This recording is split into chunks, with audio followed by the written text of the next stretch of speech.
बिस्मिल्लाहिर्रहमानिर्रहीम। इस्लामाबाद बंद है, मोटरवे के ऊपर तामीराती काम हो रहा है। सूरत-ए-हाल ये है कि इस वक्त इस्लामाबाद के गिर्द कंटेनर और हजारों की तादाद में सिक्योरिटी एहलकार है। सूरत-ए-हाल बनेगी क्या, कल होने वाला एहतजाज क्या रंग लाएगा, इस पर भी बात करेंगे। इसके साथ साथ प्रोग्राम के आखिरी हिस्से में चलेंगे एक ऐसे ताजिर की तरफ कि जो आर्मी चीफ के साथ मुलाकात में मौजूद था। कारोबारी बरादरी ने क्या मुलाकात की, क्या मुतालबात थे, अंदर की खबर क्या है, फॉलोअप क्या है पिछली मुलाकात का, तमाम चीज़ों पे बात करेंगे। पहले हिस्से में मेरे साथ मौजूद है हसन अयूब साहब, सीनियर सहाफ़ी हैं, तजियाकार हैं। आपका बहुत शुक्रिया हसन अयूब साहब। साथ साथ में ज्वाइन किया है पीजे मीर साहब ने, सीनियर सहाफ़ी हैं, तजियाकार हैं। पीजे साहब आपका भी बहुत शुक्रिया। पीजे साहब आप ही फरमाइएगा सर, सूरत-ए-हाल आपके सामने ही है। उज़्मा बुखारी एक को मैं कोट इसलिए करूँगा कि बड़ा वैलिड किस्म का बयान है कि सुबह आग की लपेट में और आपको एहतजाज की पड़ी है, कफन पहन रहे हैं, खूनी इनकलाब की धमकियाँ दे रहे हैं, हम यहाँ आ जाएंगे तो वापस नहीं जाएंगे। सर क्या ऐसे होता है तारीख में कभी कि एक मुल्जिम या मुजरिम बल्कि जो जेल में हो उसको निकालने के लिए आप कहें कि पहले उसको निकालो फिर मुज़ाकरात करेंगे फिर बात करेंगे? ये क्या पाकिस्तान किस जगह पे जा रहा है पीजे साहब? ये दोनों मुजरिम है, गवर्नमेंट भी मुजरिम है और पीटीआई भी मुजरिम है। इंस्टेड के एक वो अगर कोई एक्शन लेते हैं ये पीटीआई, ये रिएक्शन दे देते हैं, अगर ये एक्शन लेते हैं वो रिएक्शन दे देते हैं। और आप कर क्या रहे हैं, एक दूसरे को प्रोवोक कर रहे हैं। और इस प्रोवोकेशन के अंदर जो सबसे बड़ा नुकसान जिसका हो रहा है वो मुल्क का हो रहा है। अब आप देखो, मुझे बताओ, ये गवर्नमेंट है, जैसे भी आप कह लो ये गवर्नमेंट है, और अगर आपने इस गवर्नमेंट को डी चौक या कहीं आके इसको डिसमेंटल करना है या हटाना है, that is not how it is. अगर जो भी आपने करना है आप पार्लियामेंट में जाएं, पार्लियामेंट में जाके काम करें। पार्लियामेंट के अंदर आप नहीं जा रहे, आप रोड पे आ रहे हैं। क्या ये एक मैसेज दे रहे हैं जो बैठे हुए बाहर कि जी ये हमारी पॉपुलैरिटी है और जब आप जाएंगे गवर्नमेंट के अंदर फिर आप देखें कि हमारे साथ क्या हुआ है? This is the basic truth.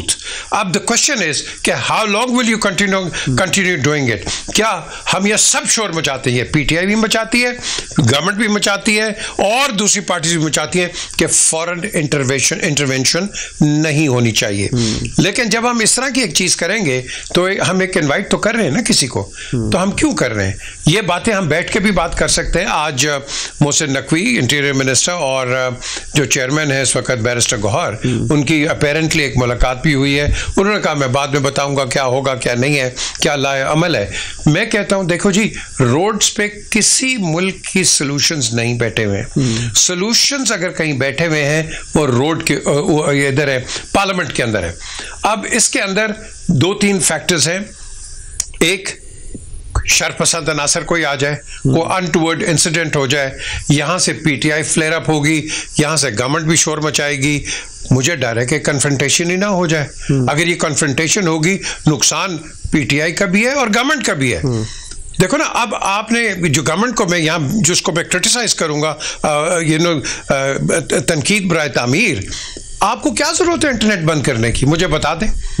ये तो पीटीआई और आपका मसला है ना, लेकिन जो बाकी बिजनेसेस हैं आपने उनका बड़ा घर करके रख दिया है। मेरे पास कई सीरियस बिजनेसमैन आए, कहते जी हम तो ट्रेड ही नहीं कर सकते, and they have moved on to Dubai for the 2-3-4 days।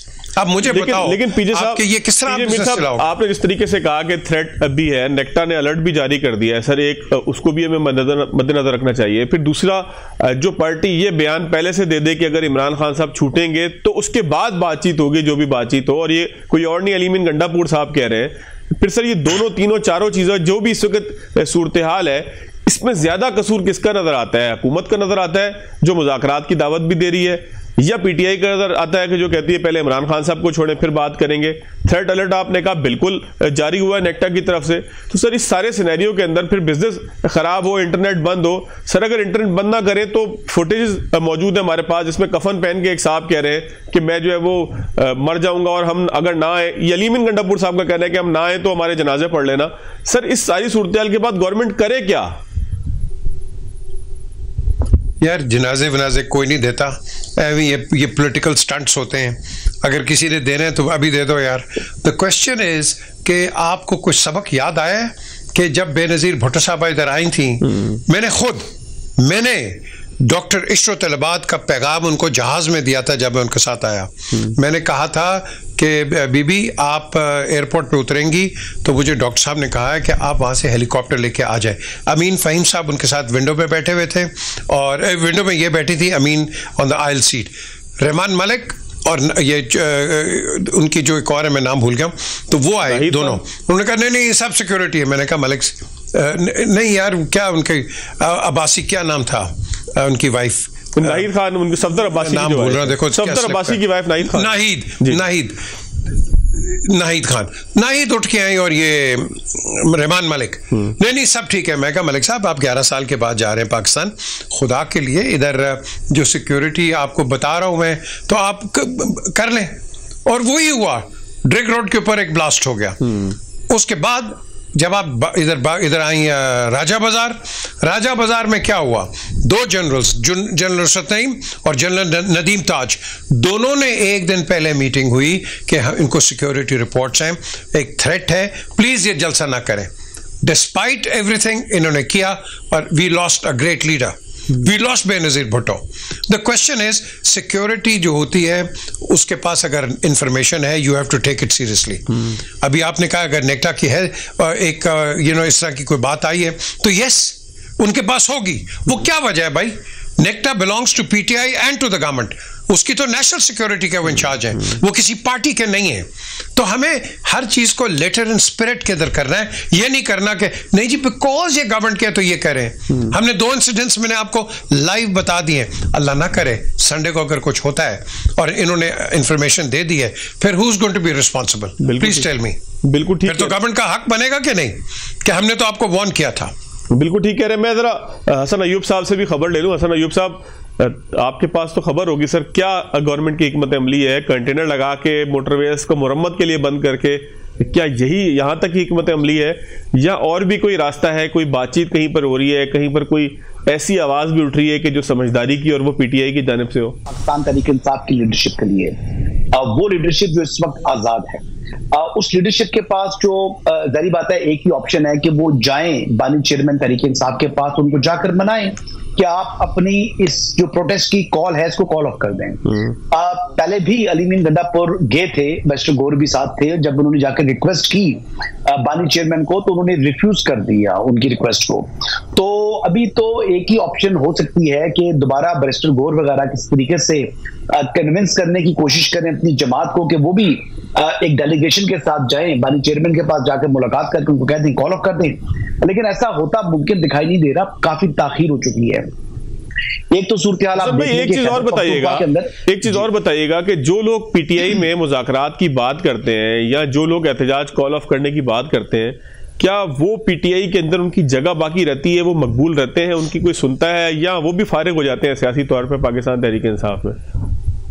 नहीं, ऐसी बात नहीं है। इस टाइम पार्टी के अंदर अक्सरियत जो है वो इस वक्त एहतजाज के ऊपर मुत्तफिक नहीं है, बशमूल अलीमीन गंडापुर और दीगर, मतलब बहुत से लोग हैं। इवन असद कैसर साहब भी कोई इतने ज्यादा इंटरेस्टेड नहीं है। पब्लिकली आकर तो सब लोग यही बोलेंगे क्योंकि इमरान खान की कॉल है तो हम उसके साथ जो है वो उस पर बैठेंगे।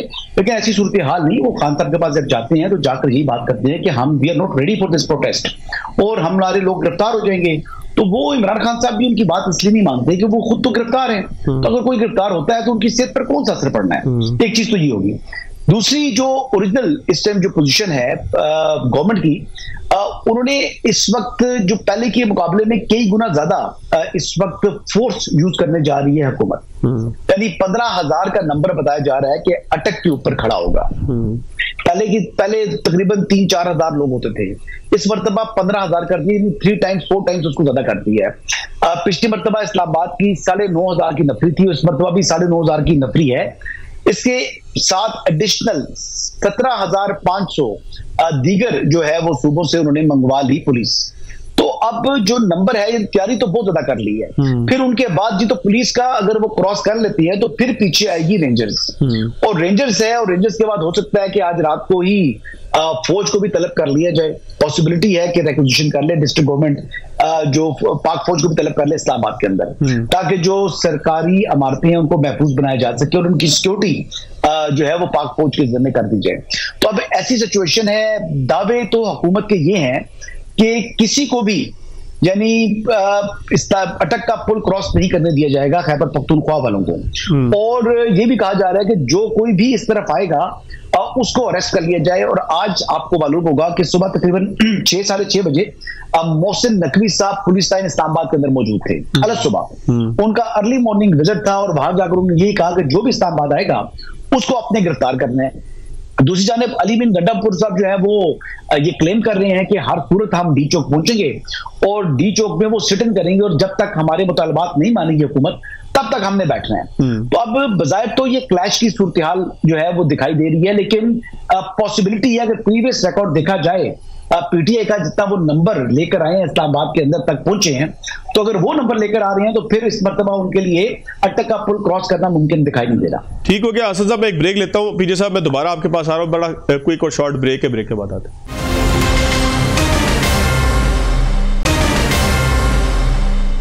ब्रेक के बाद खुशामदीद। पीजे मीर साहब, जिस तरीके से हसन अयूब साहब ने ब्रेक से पहले फिगर्स बताई हैं सर, ये एक बड़ी फिगर है कि जो सिक्योरिटी फोर्सेस की आप डिप्लॉयमेंट कर रहे हैं, अपने मुल्क में ही सूरत हाल ये हो जाए कि इतनी बड़े पैमाने पे डिप्लॉयमेंट आपको करना पड़े, फिर ये सारी के ऊपर एक खर्चा भी आना है और मुल्क में पहले पैसा वैसा पहले ही कोई नहीं है, मईशत बड़ी मुश्किल से थोड़ा बहुत धक्का खा के चलना शुरू हुई है। तो सर पाकिस्तान तहरीक इंसाफ कितनी आपको जिम्मेदार नज़र आती है कि जब बुशरा बीबी की एक वीडियो भी सामने आया जिसमें वो कहते हैं कि खान ने कहा है कि बिल्कुल ना उठना, फिर मुज़ाकरात नाम की कोई चीज़ ना हो रही हो, सर ये क्या मैसेज जा रहा है दुनिया को? आप तो बड़े अरसे तक मुल्क से बाहर भी रहे हैं। ये देखें, अब बुशरा बीबी का क्या कहूँ मैं, द क्वेश्चन इज कि गवर्नमेंट जो होती है उसको डरना नहीं चाहिए। जो तासुर दिया जा रहा है गवर्नमेंट की तरफ से वो डरे हुए हैं। क्यों? इतनी बड़ी डिप्लॉयमेंट, क्या इनकी जो इंटेलिजेंस इंफॉर्मेशन है कि वो बता रही है कि बहुत लोग निकल रहे हैं और आपने हर चीज़ बंद कर दिया है, इस्लामाबाद बंद कर दिया है, ये कर दिया है, क्यों? मुझे नहीं, अगर मैं गवर्नमेंट में आज हूँ मैं तो कहूँ आओ भाई करो जो एहतजाज जो करना है कानून के दायरे में करो। मैं क्यों, अभी आपने एक जिक्र किया पैसे का, कितना पैसा लगा होगा ये 15,000 लोगों के लिए, कितना पैसा लगा होगा पंजाब पुलिस, दूसरी पुलिस जो आई हुई है उनके लिए, कितना पैसा लगा होगा डिस्प्लेसमेंट के ऊपर और एंड सिक्योरिटी मेजर्स के ऊपर, कंटेनर्स एंड ऑल दैट, सब पैसा है। द क्वेश्चन इज ये आए, मैं तो कहूँगा करो भाई एहतजाज, but within the domains of law. जिसने तोड़ा लॉ आप उसको पकड़ के बंद कर दो, that is the way forward. Democracy को अगर हमें चलानी है के अंदर ये पॉसिबल नहीं होता ना। मजमे में जब एक मॉब एक आ जाए और वो आके जो वो शलवारें लटका दे सुप्रीम कोर्ट के ऊपर, वो पीटीवी पे हमला कर दे, उस मॉब को एट द मोमेंट उस वक्त पकड़ना थोड़ा मुमकिन नहीं हो पाता हकीकी तौर पे, अमली तौर पे। आपने बिल्कुल सही कहा। अब इसका एक तोड़ है, आपके पास कैमरास लगे हुए हैं, आप कैमरास के थ्रू रिकॉग्नाइज करें, आपको एक पकड़ा जाएगा वो 3 के नाम और दे देगा आपको। तो ये तो नहीं है, हमने देखो गवर्नमेंट को एक डिफीटिस्ट एटीट्यूड नहीं लेना चाहिए। गवर्नमेंट बैकफुट पे जा रही है, इसको फ्रंट फुट पे आना चाहिए। गवर्नमेंट को आना चाहिए कि भाई आओ, क्या करोगे तुम, क्या हमें हटा लोगे? इस तरह नहीं कोई पाकिस्तान में हटाता, ना कहीं और हटाता है। जिसने करना है वो पार्लियामेंट के अंदर जाके करेगा। जैसे मैंने कहा ये एक मैसेज दिया जा रहा है, एक पावर शो का मैसेज दिया जा रहा है, एंड दैट्स अबाउट इट। दूसरे आपका तमाशा देख रहे हैं, एम्बेसीज जो है 125-26 जो भी इधर बैठी है वो डिस्पैचेस दे देंगी, वो आपके कंटेनर्स की भी दे देंगी, पुलिस फोर्स की भी दे देंगी, हर एक की दे देंगी। फिर हमारे वजीर आजम कोई भी होंगे बाहर जाएंगे, कहेंगे जी आप हमारे साथ कोऑपरेट करो, हम तो ये वो। Do you really think they'll do it? Of course not. The question is, हमें थोड़ा सा लिबरल होना है। वो कहते हैं ना live and let live, क्योंकि बात वहीं आएगी, what goes around comes around। कल let's say hypothetically या for argument's sake ये पार्टी कल पावर में आ जाती है, मुझे तो डर है ये फिर अपने रिवेंज पे चली जाएगी। अगर ये रिवेंज पे चली गई तो फिर आप पाकिस्तान को अल्लाह हाफिज करोगे। तो हमने हर एंगल को गेज करना है फॉर द फ्यूचर के अंदर। अगर तो पाकिस्तान में आपने डेमोक्रेसी रखनी है तो let the people come out and say and speak, but within the domains of law. Law किसी ने नहीं तोड़ना। मोहसिन नकवी ने बिल्कुल सही कहा है कि जिसने लॉ तोड़ा उसको बंद करो, and that's the way forward. लेकिन ये आप किसी को करोगे, वो लोग कहेंगे नहीं यार ये तो बहुत निकल रहे थे, इन्होंने कर दिया, अगर ये ना करते तो इतने लाख और आ जाते। तो ये जो एक परसेप्शन क्रिएट हो जाएगा, हिडन परसेप्शन, ये गवर्नमेंट के खिलाफ जाएगा। ठीक हो गया। तो हमें अभी भी चाहिए कि दोनों मिल के बैठ के बात करें। हसन अयूब साहब आप क्या कहते हैं सर, बैकफुट पे गवर्नमेंट नहीं चली गई? इतनी डिप्लॉयमेंट आपने सारे फिगर्स बताए हैं, तो इससे दुनिया को भी अजीब व गरीब मैसेज जाता है और फिर गवर्नमेंट भी सहमी डरी मैसेज होती है सर। ये सहमी डरी की बात नहीं है। देखें, नेक्टा का आपको जैसे मालूम है कि थ्रेट अलर्ट आया हुआ है। आप खैबर पख्तूनख्वा की जो पोजीशन देख लें कि वहां पर किस किस्म की फितना ख्वारिज जो है वो अपनी कार्रवाइयां कर रही हैं। ऑलरेडी जो थ्रेट अलर्ट है वो कह रहा है कि बहुत से लोग बॉर्डर क्रॉस करके पहुंच चुके हैं और उनका मकसद क्या है, पाकिस्तान में अनरेस्ट और टेररिज्म करना। ठीक है जी, तो इस ऑब्जेक्टिव की अचीव करने के लिए सबसे आइडियल पोजीशन क्या होगी? प्रोटेस्ट। अब प्रोटेस्ट के दौरान जो है वो गवर्नमेंट की रिस्पॉन्सिबिलिटी है कि उन लोगों को भी सिक्योरिटी प्रोवाइड करना, और ये रिस्पॉन्सिबिलिटी उनकी है कि ताकि बाकी शहरियों को भी जो है अपने महफूज रखना है। तो इस सूरत हाल के अंदर बिल्कुल सिक्योरिटी मेजर्स जो है इस तरह करने पड़ेंगे, और जाहिर बात है हुकूमत के लिए इसकी कॉस्ट वो पे करनी पड़ेगी। लोग नाराज होते हैं जब आप बंदिशें लगाएं, चाहे मोबाइल इंटरनेट के ऊपर बंदिश लगे, चाहे रोड बंद कर दें। जिस तरीके से करें तो लोग खुश नहीं होंगे, ताजिर खुश नहीं है, आम आवाम खुश नहीं है, लेकिन ये फिर अब उनकी सिक्योरिटी के लिए करना पड़ेगा। और सेकंड, आप प्रीवियस रिकॉर्ड देखें पाकिस्तान तहरीक-ए-इंसाफ का, सुप्रीम कोर्ट के अंदर इन राइटिंग अपनी यकीन दहानी करने के बावजूद जो है उन्होंने 25 मई को ब्लू एरिया इस्लामाबाद में जो ग्रीन बेल्ट्स को नजर आतिश किया, दरख्तों को आग लगाई, मेट्रो स्टेशन को जो है तोड़फोड़ की, ये वो किया ना उन्होंने। और H9 में उन्होंने रुकना था और वहां से इमरान खान साहब खुद सेंट लॉरेंस के बाहर पहुंच गए थे। अब एक चीज ये, उसके बाद कुछ नहीं उनके खिलाफ कार्रवाई हुई, फिर 9 मई वो कर गुजरे। अब 9 मई वाले जो किरदार थे उनको भी सजाएं नहीं मिली, तो इसलिए आज उनके पास कल मिल तो गई जी, कल मिल तो गई 9 मई के बहुत सारे किरदारों को, 10-12 सर कितने किरदारों को मिला है जी? आप ये अब 8-10 की बात कर रहे हैं, यहाँ पर जो है सैकड़ों लोग, हजारों के करीब नंबर है। आप मुझे बता दें कि बहुत सी जगहों पर ऐसे हैं कि जहां पर पूरे के पूरे जिले में जहां पर दहशतगर्दी की कार्रवाई हुई है, ये 9 मई वाला वाकयात हुए हैं, वहां पर या तो तमाम के तमाम लोगों को एक्विट कर दिया गया है, डिस्चार्ज कर दिया गया है मुकदमा से, या फिर उनकी जमानतें मंजूर कर ली। अच्छा असद साहब, इसको तबाह कर दिया गया है। एक क्विकली एक आंसर मुझे अगर कर दीजिएगा, मैं पीजे मीर साहब से भी इसी पे बात लूं। बुशरा बीबी के बयान ने, जो वीडियो बयान था, उसने पीटीआई को फायदा दिया है कि नुकसान दिया है? सर अगर 2 वर्ड्स में इसको कंप्लीट करना है। सर मैं इसमें एक बात और भी ऐड करूंगा। सवाल पहला यह है कि क्या बुशरा बेगम एहतजाज में खुद जो है वो शिरकत करेंगी? तो मुझे तो डाउट है। मेरा ख्याल है कि वो इस एहतजाज में शरीक नहीं होंगी। वो इस टाइम जो है वो बलि का बकरा बनाएंगी अली अमीन गंडापुर को, और अली अमीन गंडापुर इस मरतबा क्या करेंगे? अब पहले तो वो डबल गेम करते रहे हैं, इस मरतबा क्या डबल गेम करते हैं या वो ऑल इन आते हैं? अब ये डिसाइड करना है अली अमीन गंडापुर साहब ने, क्योंकि पहले तो वो चाय पीने चले गए थे, हो सकता है इस मरतबा उनको बारबेक्यू या किसी डिनर पर जाना पड़ जाए। तो अब ये देखने की चीजें हैं, लेकिन बुशरा बेगम के बयान ने तहरीक-ए-इंसाफ को नाकाबिले तराफी नुकसान पहुंचाया है, और पीटीआई खुद इससे जो है वो अपने आप को डिस्टेंस कर रही है। सर डिस्टेंस कर रही है, कर चुकी है, कर पाएगी? क्या सूरत-ए-हाल क्या है? क्या बुशरा बीबी इतने आसानी से निकल सकेंगी पीटीआई की सियासत में? क्योंकि उन्होंने 24 नवंबर की कॉल को डिफ्यूज किया था कि 24 नवंबर की कॉल है, सब इसके ऊपर है, एग्जीक्यूट वहीं से शुरू हुआ था। देखिए बात यह है कि बुशरा बेगम जो है वो अपना कुछ देखें वो कमिटमेंट देकर आई थी। वो जब बाहर आई हैं तो वो ऐसे नहीं आ गई, उनके ऊपर दीगर मुकदमात और मुकदमा क्यों नहीं बना, उनको आजादी क्यों मिली? जो उन्होंने वहां से यानी एक किस्म का ताउन या अपनी एक आर्म एक्सटेंड करनी थी, वो हुआ। उसके बाद उन्होंने शायद उससे जो है वो बिट्रे कर गई हैं, वो उनको धोखा दे गई हैं। अब बुशरा बेगम के लिए भी हवाएं जो ठंडी हुई थी वो दोबारा गर्म हो चुकी हैं, तो बुशरा बेगम पीटीआई को भी नुकसान पहुंचाएगी, खुद को भी नुकसान पहुंचाएगी और रियासत को भी नुकसान पहुंचा चुकी है। ठीक, पीजे मीर साहब सर आखिरी 1-8 मिनट है, कमेंट कीजिएगा बुशरा बीबी का किरदार। खुद उन्होंने, अब जराये से खबर आ रही है कि वो पार्टिसिपेट नहीं करेंगी, अली अमीन गंडापुर साहब क़यादत करेंगे, खुद पार्टिसिपेट भी नहीं कर रही। हंगामा राई भी उन्होंने तकरीबन करवा दी है कि जी 24 नवंबर को कोई पीछे ना आए, ये ना आए, और फिर एक रिकॉर्डेड बयान इस तरह का आया है। ये आप समझते हैं कि ऑर्गेनिक था या ये बाकायदा कोई प्लान के तहत दिया गया था? रिकॉर्डेड था, बड़ा उसमें कट लगे हुए। देखिए Bushra Bibi with the greatest of respect wife हैं हमारे फॉर्मर प्राइम मिनिस्टर की, लेकिन जो फॉर्मर प्राइम मिनिस्टर का जो हाल हुआ है इनकी पार्टी के अंदर से भी, इनफैक्ट ऑपोजिशन के भी कई लोग हैं, संजीदा लोग, वो कहते हैं कि इनको मरवाने वाले यही हैं। मैं आपको बता रहा हूँ, ये मैं आपको ऐसे ऐसे लोगों की मैं स्टेटमेंट नाम भी दे दूंगा, ऐसे ऐसे लोग जो कहते हैं कि ये बैड एडवाइस पे प्राइम मिनिस्टर चले, फॉर्मर प्राइम मिनिस्टर, और उनका हाल ये हुआ है।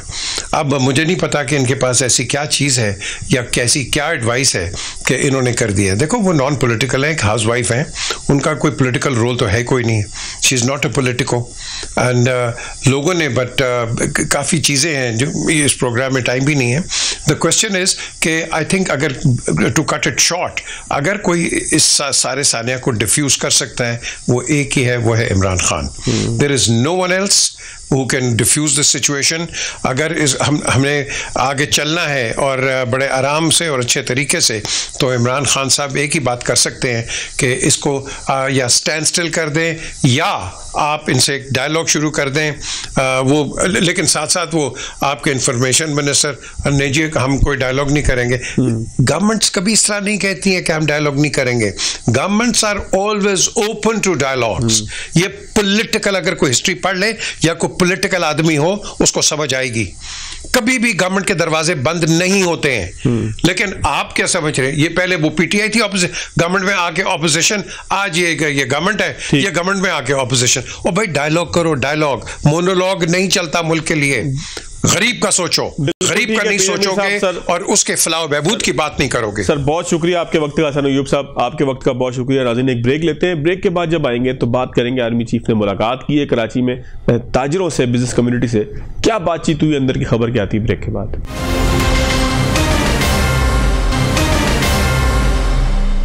ब्रेक के बाद खुश आमदीद। गुज़िश्ता दिनों आर्मी चीफ ने एक मरतबा फिर ताजिरों से मुलाकात की, कराची में कारोबारी हजरात से मुलाकात की। क्या कुछ बातें हुई, कुछ चीज़ें तो हमें पता लगी, कुछ अंदर की स्टोरी ज़रूर मालूम करेंगे। साकिब फयाज साहब हमारे साथ मौजूद हैं, सीनियर नायब सदर हैं FPCCI के। साकिब साहब बहुत शुक्रिया आपके वक्त का।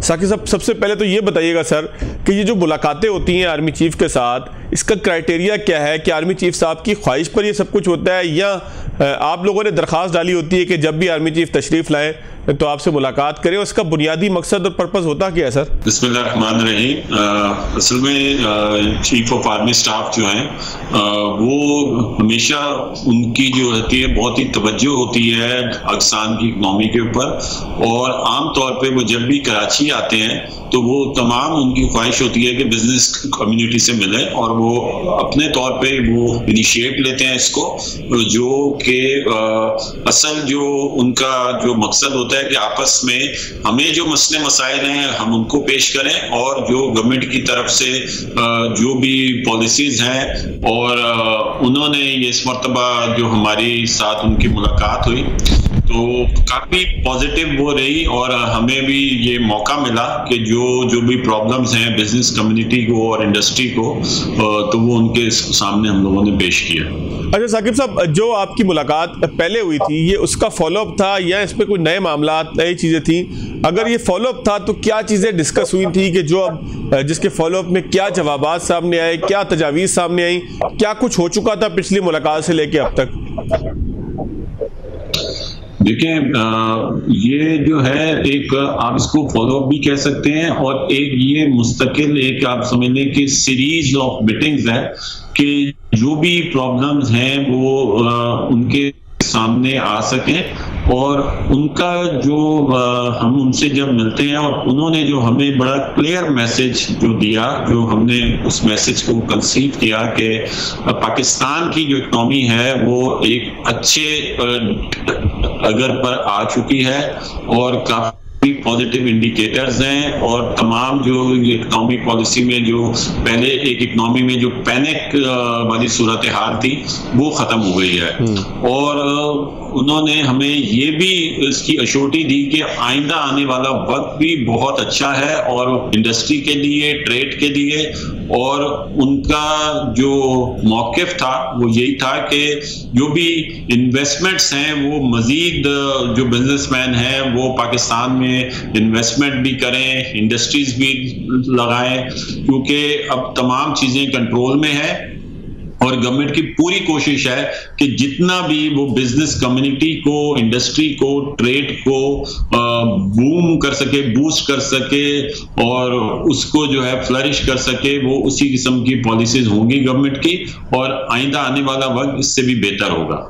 अच्छा साकिब साहब, एक एजेंडा तो आर्मी चीफ के पास यकीनन होता होगा उस मुलाकात का, ज़ाहिर है बगैर किसी वजह के, बगैर किसी एजेंडे के वो मुलाकात नहीं करेंगे। एक एजेंडा आप लोगों का भी होता होगा कि हमने आर्मी चीफ से मुलाकात में ये बातचीत करनी है, ये मुतालबात उनके सामने रखने हैं, इन चीज़ों के ऊपर बात करनी है। तो आर्मी चीफ किस मकसद के लिए मिलते हैं? क्या ईज टू डूइंग बिजनेस के हवाले से कोई बात होती है, या स्पेशल इनिशिएटिव जो लिए गए थे पाकिस्तान में सरमायाकारी बढ़ाने के हवाले से उसके ऊपर बात होती है? उनकी तरफ से किन चीज़ों के ऊपर ज़्यादा बात होती है? क्योंकि हमने कुछ चीज़ें जो है वो मुख्तलिफ मीडिया ज़राए से सुनी कि जिसमें आर्मी चीफ ने कहा कि आप लोग अपनी सरमायाकारी वापस मुल्क में लेकर आए, तो उनका एजेंडा क्या था? आप लोगों की गुफ्तगू का मरकज़ और महवर क्या था? देखिए, उनका भी उन्होंने भी हमें कहा कि जो भी उधर जो ये फॉरेन इन्वेस्टमेंट्स हुई हुई है तो वहां पर उधर इन्वेस्ट करने के बजाय पाकिस्तान में इन्वेस्ट करें। तो इधर जो बिजनेस कम्युनिटी का भी रिस्पॉन्स उसमें काफी पॉजिटिव था। उसके साथ बिजनेस कम्युनिटी ने कुछ अपने मसाइल भी पेश किए कि हमें इंडस्ट्रीज में जो मसाइल आते हैं, हमारा इंफ्रास्ट्रक्चर नहीं है, खास तौर पे लैंड ग्रैबिंग का जिक्र किया गया क्योंकि ये कराची के ज्यादातर ताजिर थे, तो उसमें जो है वो कराची की जो इंडस्ट्रीज को प्रॉब्लम है या कराची के जो बिजनेसमैन को प्रॉब्लम है उसके ऊपर बातचीत हुई, और पानी के मसले पर बात हुई कि इंडस्ट्री में पानी अवेलेबल नहीं है, और इंडस्ट्री का जो लैंड फॉर्म्स है इंटीरियर सिंध में उधर कोई लैंड की सिक्योरिटी नहीं है, लॉ एंड ऑर्डर के ऊपर बात हुई इंटीरियर्स इनके हवाले से। तो ये तमाम चीजें थी कि उसमें था कि ये वाले इश्यूज को रिजॉल्व करें, तो ना सिर्फ ये पाकिस्तानी भी और मजीद इंडस्ट्रियलाइजेशन इधर करेंगे बल्कि फॉरेन इन्वेस्टमेंट भी आएगी। अच्छा साकिब साहब, जब आर्मी चीफ पहले आए थे तो जाहिर है कि पहले भी कुछ उन्होंने वादे किए होंगे, अब उनके आने तक जो 2-4-5 महीने का अरसा गुजरा है, इसमें कुछ पेशरफ्त आप समझते हैं कि उनके किसी हुक्म के नतीजे में, उनकी किसी यकीन दहानी के नतीजे में कुछ चीज़ें बेहतर हुई हैं? कोई बिजनेस का माहौल बेहतर हुआ है? कोई आप लोगों को एक्सपोर्ट के लिए मजीद फैसिलिटेशन हो सकी है? देखिए, अगर आप कंपेयर करें, हमारी उनसे पहले 2 महीने पहले मुलाकात हुई थी और अब 2 महीने बाद मुलाकात हुई है, तो अगर हम ऐसे भी कंपेयर करें तो इन 2 महीनों में इकोनॉमिक इंडिकेटर्स मजीद बेहतरी की तरफ हैं, और जो हमारी जो मईशत है पाकिस्तान की वो मजीद बेहतरी की तरफ आई है इन 2 महीनों में भी खास तौर पे। तो उन्होंने पहले हमसे जो मुलाकात की थी तो वो उस पर भी इन्होंने कहा था कि हम लोग इसके ऊपर पूरी काम कर रहे हैं, और 9 सेंट्स की जो इलेक्ट्रिक टैरिफ है वो हो जाएगा, क्योंकि वो भी इस बात को समझते हैं कि जब ऑल रीजन में जो हमारी नेबरिंग कंट्रीज हैं या हमारे जो कंपेटिटर्स हैं उनकी जो एनर्जी कॉस्ट है वो कम है और आपकी एनर्जी कॉस्ट ऊपर होगी तो आप कैसे अपनी एक्सपोर्ट बढ़ा सकते हैं। तो इस पर उन्होंने इस मर्तबा भी उन्होंने कहा कि बिल्कुल हम लोग जो है वो उस बात पर हम लोग काम कर रहे हैं, हमारी टास्क फोर्स और एनर्जी जो है वो काम कर रही है, और जल्दी खुशखबरी देंगे कि आपका जो इलेक्ट्रिक टैरिफ जो है वो 9 सेंट्स के ऊपर आ जाएगा।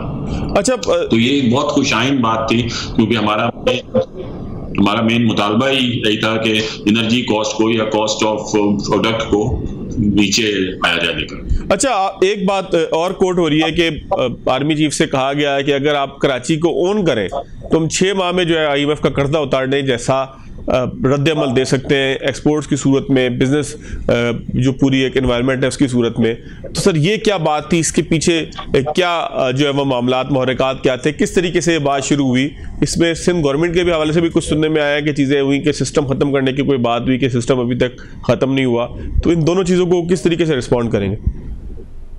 देखिए, असल में जो मैंने आपको पहले बताया कि जो भी मसाइल थे कराची में, तो उन्होंने कहा आप खास तवज्जो दें इसके ऊपर। जो उसका जो एक मैसेज था बिजनेस कम्युनिटी की तरफ से कि आप इस पर खास तवज्जो दें और इनको तमाम मामलात को खुद जाती तौर पर आप अगर ये देखेंगे तो बेहतरी इसमें आ सकती है। और अगर कराची में बेहतरी आ गई, क्योंकि 50% जो टैक्स है वो कराची से जनरेट होता है पाकिस्तान के लिए, तो अगर इसमें इन हालात में भी 50% जो कराची टैक्स दे रहा है, अगर इधर मजीद बेहतरी आ गई और अगर खुसूसी तवज्जो इनकी आर्मी चीफ की जो है वो खुसूसी तवज्जो होगी और मामलात मजीद कंट्रोल में होंगे तो उसमें बहुत बेहतरी आ सकती है, और हम लोग जो है फिर अपनी एक्सपोर्ट भी बढ़ा सकते हैं। और एक्सपोर्ट बढ़ने की वजह से और सिर्फ IMF से छुटकारे का एक वाहिद रास्ता यही है कि हम अपनी एक्सपोर्ट बढ़ाएं, और एक्सपोर्ट बढ़ाने के बाद हमारे जो फॉरेन